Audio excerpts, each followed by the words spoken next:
माँ दुर्गा की सातवीं शक्ति कालरात्रि के नाम से जानी जाती हैं। दुर्गा पूजा के सातवें दिन माँ कालरात्रि की उपासना का विधान है। इस दिन साधक का मन सहस्रार चक्र में स्थित रहता है। इसके लिए ब्रह्मांड की समस्त सिद्धियों का द्वार खुलने लगता है।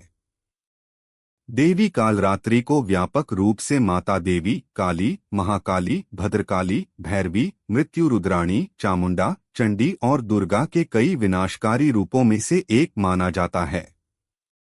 रौद्री, धूम्रवर्णा कालरात्रि मां के अन्य कम प्रसिद्ध नामों में हैं। यह ध्यान रखना जरूरी है कि मां काली और कालरात्रि का उपयोग एक दूसरे के परिपूरक है। हालांकि इन दो देवियों को कुछ लोगों द्वारा अलग अलग सत्ताओं के रूप में माना गया है। डेविड किंसले के मुताबिक काली का उल्लेख हिंदू धर्म में लगभग 600 ईसा के आसपास एक अलग देवी के रूप में किया गया है। कालानुक्रमिक रूप से कालरात्रि महाभारत में वर्णित लगभग 3200 ईसा पूर्व वर्तमान काली का ही वर्णन है। माना जाता है कि देवी के इस रूप में सभी राक्षस, भूत, प्रेत, पिशाच और नकारात्मक ऊर्जाओं का नाश होता है जो उनके आगमन से पलायन करते हैं। शिव प्रकाश में संदर्भित एक प्राचीन तांत्रिक पाठ सौधिकागम देवी कालरात्रि का वर्णन रात्रि के नियंत्रा रूप में किया गया है। सहस्रार चक्र में स्थित साधक का मन पूर्णतः मां कालरात्रि के स्वरूप में अवस्थित रहता है। उनके साक्षात्कार से मिलने वाले पुण्य, सिद्धियों और निधियों विशेष रूप से ज्ञान, शक्ति और धन का वह भागी हो जाता है। उसके समस्त पापों विघ्नों का नाश हो जाता है और अक्षय पुण्यलोकों की प्राप्ति होती है। इनके शरीर का रंग घने अंधकार की तरह एकदम काला है। सिर के बाल बिखरे हुए हैं।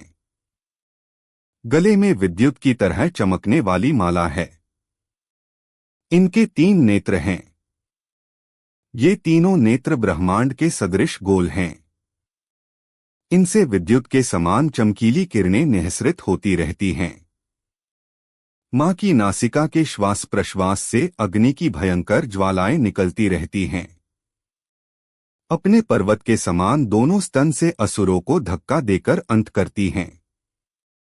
इनका वाहन गर्दभ गधा है। ये ऊपर उठे हुए दाहिने हाथ की वर मुद्रा से सभी को वर प्रदान करती हैं। दाहिनी तरफ का नीचे वाला हाथ अभय मुद्रा में है। बाईं तरफ के ऊपर वाले हाथ में लोहे का कांटा तथा नीचे वाले हाथ में खड्ग कटार है। मां कालरात्रि का स्वरूप देखने में अत्यंत भयानक है, लेकिन ये सदैव शुभ फल ही देने वाली हैं। इसी कारण इनका एक नाम शुभंकारी भी है। अतः इनसे भक्तों को किसी प्रकार भी भयभीत अथवा आतंकित होने की आवश्यकता नहीं है। मां कालरात्रि दुष्टों का विनाश करने वाली हैं। दानव, दैत्य, राक्षस, भूत, प्रेत आदि इनके स्मरण मात्र से ही भयभीत होकर भाग जाते हैं। ये ग्रह बाधाओं को भी दूर करने वाली हैं। इनके उपासकों को अग्नि भय, जल भय, जंतु भय, शत्रु भय, रात्रि भय आदि कभी नहीं होते। इनकी कृपा से वह सर्वथा भयमुक्त हो जाता है। मां कालरात्रि के स्वरूप विग्रह को अपने हृदय में अवस्थित करके मनुष्य को एकनिष्ठ भाव से उपासना करनी चाहिए। यम, नियम, संयम का उसे पूर्ण पालन करना चाहिए। मन, वचन, काया की पवित्रता रखनी चाहिए। वे शुभंकारी देवी हैं। उनकी उपासना से होने वाले शुभों की गणना नहीं की जा सकती। हमें निरंतर उनका स्मरण, ध्यान और पूजा करना चाहिए।